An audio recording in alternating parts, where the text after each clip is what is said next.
శ్రీ గురుభ్యో నమః. మీనరాశి జాతకులకి 2024వ సంవత్సరం సెప్టెంబర్ నెల 1వ తేదీ ఆదివారంతో ప్రారంభమై 10వ తేదీ మంగళవారంతో అంతమయ్యేటువంటి తొలి 10 రోజులలో ఫలితాలు, సూచనలు, సలహాలు క్లుప్తంగా మూడు పాయింట్లు తెలియజేయబోతున్నాను. ఈ పాయింట్ చెప్పడానికి ముందుగా ఒక ముఖ్య గమనిక కూడా చెప్తాను, కొంచెం సావధానంగా వినండి. ఏమిటంటే, astrology is a great subject. Divine art of power ఉన్నటువంటి వారికి దాని యొక్క స్థితిగతులు ఏమిటో తెలుస్తుంటాయి. ఈ మాట ఎందుకు చెబుతున్నానంటే, నా వయస్సు 65 సంవత్సరాలు దాటి రన్ అవుతున్నది. రేపు 2025వ సంవత్సరంలో చైత్ర పూర్ణిమకి, అంటే రాబోయే విశ్వావసనామ సంవత్సర చైత్ర పూర్ణిమకి నాకు 66వ పుట్టినరోజు వస్తుంది, జన్మదినం. నేను ఈ ఫీల్డ్లో నా 20వ సంవత్సరమే అడుగుపెట్టా, అంటే 45 సంవత్సరాలు క్రాస్ అయిపోయినాయి. నాకెవరూ కూడా ప్రత్యేకంగా శిష్యులు అంటలేరు. నా కుమార్తెకి మాత్రమే నేను ఈ జ్యోతిష్ విద్య నేర్పించాను. ఆమెకు పంచాంగకర్త చేశాను. భారతదేశ మొట్టమొదటి తొలి మహిళా పంచాంగకర్త నా కుమార్తె చిరంజీవి నందిని. ఆమె ఇప్పుడు వివాహం చేసుకుంది. చిరంజీవి లక్ష్మీ సౌభాగ్యవతి, తిరువూరి నందిని. అయితే ఆ పాప, ఆ అమ్మాయి, నా కుమార్తె ఆ జ్యోతిష విద్యని నా శ్రీమతికి నేర్పటం మొదలుపెట్టింది. నేను నేర్పటంలే, నా శ్రీమతికి తను నేర్పుతున్నది. అంటే మా ఇంట్లో నా పెద్ద కుమార్తె కాకుండా నేను, నా రెండవ కుమార్తె, నా శ్రీమతి, ముగ్గురు పంచాంగకర్తమే. అయితే ఇప్పుడు ఈ విషయం ఎందుకు చెప్తున్నానంటే, నాకెవరు కూడా శిష్యులు లేరు. కానీ చెట్టు పేరు చెప్పుకొని కాయనమ్ముకున్న చందంగా దాదాపు 8 సంవత్సరాల నుంచి తెలుగు రాష్ట్రాల్లోనూ ఇతర రాష్ట్రాల్లోనూ గార్గే సిద్ధాంతి గారి శిష్యులమి అని చెప్పించి నమ్మించి ఎదుటి వ్యక్తుల్ని మసిపూసి మేడకాయ చేసే విధంగా కొంత డబ్బును గుంజుతున్నారు. అది నిన్న నాకు ఒక వ్యక్తి ఫోన్ చేసి, సిద్ధాంతి గారు, నష్టపోయినాము, మా కుటుంబం నాశనం అయిపోయింది. ఎవరంటే, ఫలాని వ్యక్తులండి మీ దగ్గర శిష్యరికం చేశారట. లేదు, ఎవరు లేరు. కనుక సరే, మొత్తం మీద మేము దెబ్బతిన్నాము, నమ్మించారు, మోసం చేశారు.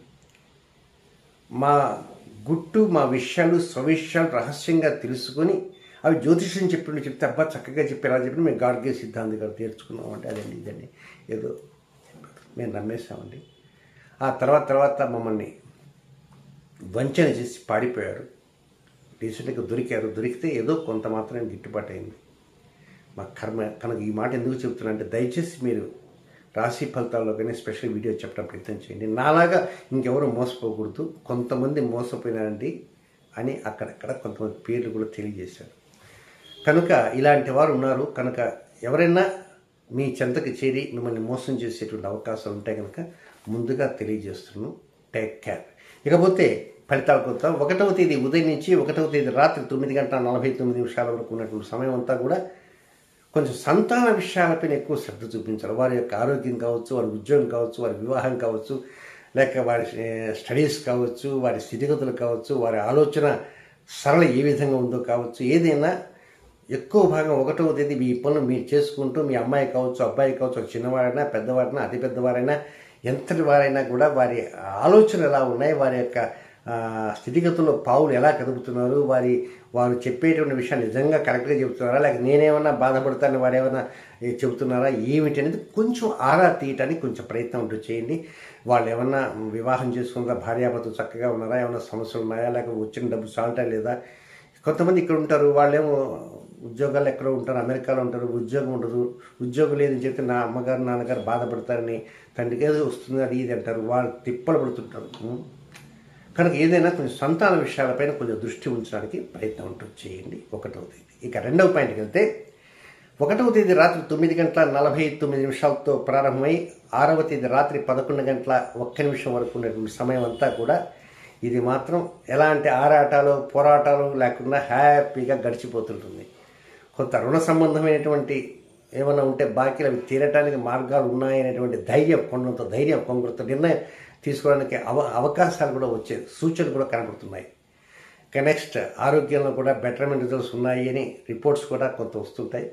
కొంత శత్రు మీకు ఉంటాయి, ఎవరో ఒకరు శత్రువు ఉన్నారో అలాంటి శత్రువులు కూడా తగ్గుముఖం పట్టే సూచన కూడా కనపడుతుంటాయి. ఇక దీంతోపాటు ఏంటంటే వివాహం కానిటువంటి వారికి కొంచెం మంచి ఊత వచ్చేటువంటి చిన్నపాటి చిన్న నిర్ణయాలు కాదు, తీపి వార్తలు కావచ్చు, జీవిత భాగస్వామి అంటే దంపతులుగా ఉండేవారు, ప్రేమికులుగా ఉండేవారు, వ్యాపార భాగస్వాములు ఇలాంటి వారికి అన్నిటికీ ఉంటాయి. అలాగే లివింగ్ రిలేషన్స్లో ఉండేటువంటి వారు కూడా కొంతమంది ఉంటారు. సరే ఏదైనా వీరందరికీ కూడా కొంత 4వ తేదీ మధ్యాహ్నం దగ్గర నుంచి 5వ తేదీ 6వ తేదీ 7వ తేదీ 6వ తేదీ రాత్రి దాకా ఉంటుంది కనుక అనుకూల పరిస్థితి వస్తుంది. నెక్స్ట్ ఇంకా 3వ పాయింట్, వెరీ ఇంపార్టెంట్ పాయింట్ ఇదే. 3వ పాయింట్ ఎప్పుడు ప్రారంభమవుతుంది? 6వ తేదీ రాత్రి 11:01 నుంచి ప్రారంభమై 10వ తేదీ అర్ధరాత్రి వరకు 3వ పాయింట్ కొనసాగుతుంది. ఈ 3వ పాయింట్లోనే గణపతి నవరాత్రులు ప్రారంభమవుతాయి కదా. 7వ తేదీ గణేష్ చతుర్థి, వినాయక చతుర్థి. మనం సహజంగా వినాయక చవితి గణపతి పండగని చేసుకుంటాం. వినాయక చవితి కాదు పలకవలసింది, వినాయక చతుర్థి, గణేష్ చతుర్థి అనాల. ఆ పుస్తకం మీద వినాయక వ్రతకల్పం ఉందండి, వినాయక చవితి వ్రతకల్పం ఉంది, వినాయక చవితి అనకూడదు కనుక అది శాస్త్రీయమైన పదం కాదు. అయితే ఆ రోజున స్వామివారిని పూజ చేస్తారు, రకరకాల కోరికలు కోరుకుంటారు.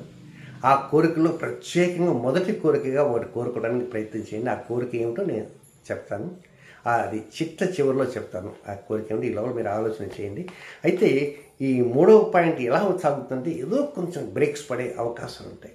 ఉన్నపరంగా బ్రేక్స్ పడుతున్నాయంటే ఒక ప్రయాణం వెళ్తారు, ఎంత దూరమైనా కూడా. ఇప్పుడు ఒక్కోసారి మనసు ఆనందంగా ఉందనుకో, ఒక 5-6 మైళ్ళైనా ఈజీగా నడవగలుగుతారు. మనస్సు సరిలేదనుకో, ఒక ఫర్లాంగ్ దూరం కూడా ఏదో 10 మైళ్ళు నడిచినట్టుగా ఉంటుంది. తేడా అది. కనుక కొంత అసహనంగా ఉంటారు, అనీజినెస్ ఉంటుంది. తండ్రిని చూస్తేనా తండ్రి ఏదో మొన్న ఒక మాట చెప్పొచ్చు, అటు మొన్న ఒక మాట చెప్పొచ్చు, ఉదయం ఒక మాట చెప్పొచ్చు, ఇప్పుడు ఒక మాట చెప్పొచ్చు, రేపు ఒక మాట చెప్పొచ్చు. నాన్నగారు చెప్పే మాటలు గందరగోళంగా ఉన్నాయి, ఏమిటో ఆస్తి విషయం అర్థం కావట్లేదు, పంపకాలు ఉంటాయో లేవో. ఇక నాన్నగారు ఇద్దామనుకున్నా కూడా బాబాయిలు అడ్డం తగులుతుంటారేమో, లేక మేనత్తలు అడ్డు తగులుతుంది, ఏమో రకరకాలు ఉంటాయి. ఇంటింటి రామాయణం అంతా ఉంటుంది కనుక వీటన్నింటినీ దృష్టిలో పెట్టుకుని కొంత మీరు అసహనం ఫీల్ అవ్వచ్చు, అనీజినెస్ వెళ్ళక్కడ. మీ ఇష్ట దేవాన్ని ప్రార్థన చేసుకుంటూ గణపతి నవరాత్రులు వస్తాయి కనుక గణపతి నవరాత్రుల్లో ఆ స్వామిని ప్రార్థన చేయండి. వీలైనంతవరకు ఈ సమయం ఎట్లా ఉందంటే 7, 8, 9, 10 ఈ 4 రోజుల్లో కూడా ఒక్కోసారి చేసే కార్యక్రమాలకి సడన్గా బ్రేక్స్ పడేటువంటి అవకాశాలు ఉంటాయి. సగం దూరం ప్రయాణం చేసే ఒక కార్యక్రమాన్ని, ఏదో ముఖ్య ప్రాజెక్ట్ని సడన్గా ఆపుకునేటువంటి అవకాశాలు కూడా ఉంటాయి కనుక కొంత బ్రేక్స్ అనేది ఎక్కువగా ఉంటుంటుంది. కనుక కొంచెం ధైర్యంగా ఉండటానికి ప్రయత్నం చేయండి. ఇక మీన రాశిలో జన్మించినటువంటి నక్షత్ర జాతకులకి, పూర్వభాద్ర నక్షత్ర 4వ పాదంలో జన్మించిన జాతకులకి 5వ తేదీ గురువారం ఉదయం 6:14 ప్రారంభమై 6వ తేదీ శుక్రవారం ఉదయం 9:25 వరకు వారికి అనుకూలమైన సమయం కాదు. ఇక రెండవది ఉత్తరాభాద్ర నక్షత్రంలో జన్మించిన జాతకులకి 6వ తేదీ శుక్రవారం 9:25 నుంచి 7వ తేదీ శనివారం మధ్యాహ్నం 12:34 ఉత్తరాభాద్ర వారికి కూడా అనుకూలం కాదు. ఇక చివరి నక్షత్రమైన రేవతి నక్షత్ర జాతకులకి 7వ తేదీ శనివారం మధ్యాహ్నం 12:34 నుంచి 8వ తేదీ ఆదివారం మధ్యాహ్నం 3:31 వరకు వారికి కూడా అనుకూలం కాదు. సరే, ఇంతకీ ఏం కోరుకోవాలా స్వామిని? రకరకాల ఆలోచనలు ఉంటాయి. ఈ ఆలోచనలు ఎంతో ఉంటాయి కనుక ఆ ఆలోచనల్లో స్వామిని మొట్టమొదటి కోరిక కోరుకున్నది ఏమిటంటే, ఇప్పుడు మీ జన్మరాశి ఉంది. మీ జన్మరాశి ఏంటి? మీనరాశి. మీనరాశిలో మధ్యస్థానంలో ఉత్తరాభాద్ర నక్షత్రంలో రాహు సంచారం జరుగుతున్నది. అదొక అవయోగం. అది ఎప్పటిదాకా ఉంటుంది? మార్చి 16వ తేదీ నెక్స్ట్ ఇయర్ దాకా ఉంటుంది. ఆ తర్వాత రాబోయేటువంటి 2025లో మార్చి 29వ తేదీ రాత్రి 9:04 ప్రారంభమై మే నెల 18వ తేదీ వరకు మీ జన్మరాశిలోని శని రాహులు ఎదురెదురుగా నడుస్తుంటారు. ఇది ఒక అవయోగాలు. వీటి కోసంగా ఇప్పటి నుంచి మీరు కొంత అనుకూల పరిస్థితులు రావాలనే ఉద్దేశంతోనే ప్రత్యేకంగా నేను వేపాకు స్నానం అని చెప్పడం జరిగింది. మీరు వీడియో చూసి ఉండొచ్చు, చూసి ఉండకపోవచ్చు, ఒకవేళ చూడకపోతే ఆ వీడియో కూడా చూడండి. ఇంతకీ స్వామిని ప్రార్థన చేసే వాళ్ళు మొదటి కోరిక ఏం కోరాలి? చాలామంది డబ్బు కావాలని కోరుకునే ఉంటారు, ఇల్లు కావాలని కోరుకుంటారు, ఏమైనా కోరుకుంటారు. ఒక క్రొత్త కోరిక ఒకటి చెప్తా. అదేమిటంటే,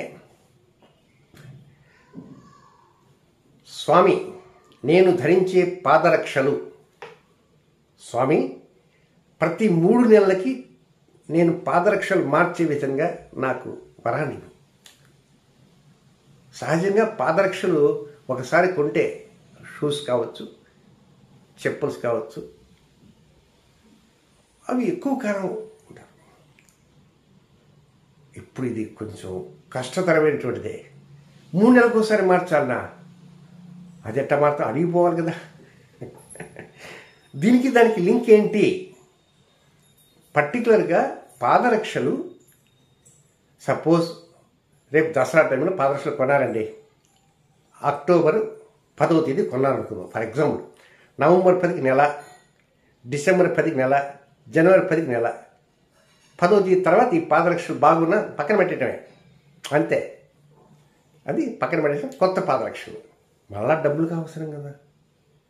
కనుక ఆ డబ్బులు కూడా స్వామి ఇవ్వాలా. ఒకసారి స్వామి వరం ఇచ్చాడంటే డబ్బు కూడా ఇవ్వాలా. కానీ గణపతిని ఏం ప్రార్థన చేస్తారంటే, స్వామి నేను ప్రతి 3 మాసాలకి పాదరక్షలు కొనాలా. మొదటి పాదరక్షలు పారేయనక అవసరం లేదు, అవి వాటికి అవి ఉంటాయి. ప్రతి 3 నెలలకు ఒకసారి మీ యొక్క పాదాలు నూతన పాదరక్షల్లో అడుగు పెడుతున్నారు. ఈరోజు మంచి బట్టలు కొంటాం, పట్టు బట్టలు. తర్వాత ఒక నెలలో మళ్ళీ బట్టలు కొంటాం. ఇవి పారేస్తామా? బీరువాలు ఉంటాయి, అలా అలా ఉంటాయి బీరువాలు. అలాగే మీన రాశి జాతరలో తరచుగా చెప్పులు కొంటుండాలి. అమ్మో ఎట్లా సిద్ధాంత్ గారు ఇలాంటివి చెబితే కష్టం కదా. తక్కువలు కొనండి, 50 రూపాయలకు స్లిప్పర్లు వస్తాయి, స్లిప్పర్లు కొనండి. ఆ విధంగా ప్రతి 3 నెలలకి పాదరక్షలు కొంటుండండి. ఆ పాదరక్షలు ఒక 4 రోజులు వాడండి, 5 రోజులు వాడండి, ఇష్టం ఉంటే వాడండి, కష్టం ఉంటే పక్కన పడేయండి. కనుక అలాంటి కోరిక కోరండి. దీనివల్ల లోతైనటువంటి భావనతో ఈ పరిహారం లాగా ఉండేలా ఈ కోరిక చెప్పాను. ఈ కోరిక ముందు కోరుకొని స్వామిని ఏమని, స్వామిని కోరటం ఎందుకు, దీనికి పెద్ద కష్టమా, ప్రతి 3 నెలలకు ఒకసారి పోయి 200 రూపాయలు ఇస్తే షూ మార్కెట్ పోయి చెప్పులు కొనుక్కుంటాను అని ఒక్కోసారి మీరు కొనలేరు. కొన్న యోగం రావాలిగా, కొన్న యోగం రావాలి. అందుకే స్వామిని ప్రార్థన చేయాలి.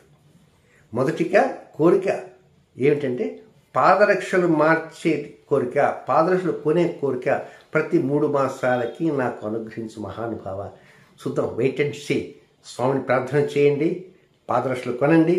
ఆ తర్వాత లక్కీని, అదృష్టాన్ని వెంటేసుకోవడానికి ప్రయత్నం చేయండి. అదృష్టం అంతా పాదరక్షలు ఉంటుందని కొంతమందికే, ముఖ్యంగా మీన రాశి జాతకులు మాత్రం అదృష్టం పాదరక్షలు ఉండే అవకాశాలు రాబోతున్నాయి. దీనికి సంబంధించిన నిదానంగా వివరాలు చెప్తాను. అప్పుడు కూడా ఆ వీడియో చూడడానికి ప్రయత్నం చేయండి. శుభం.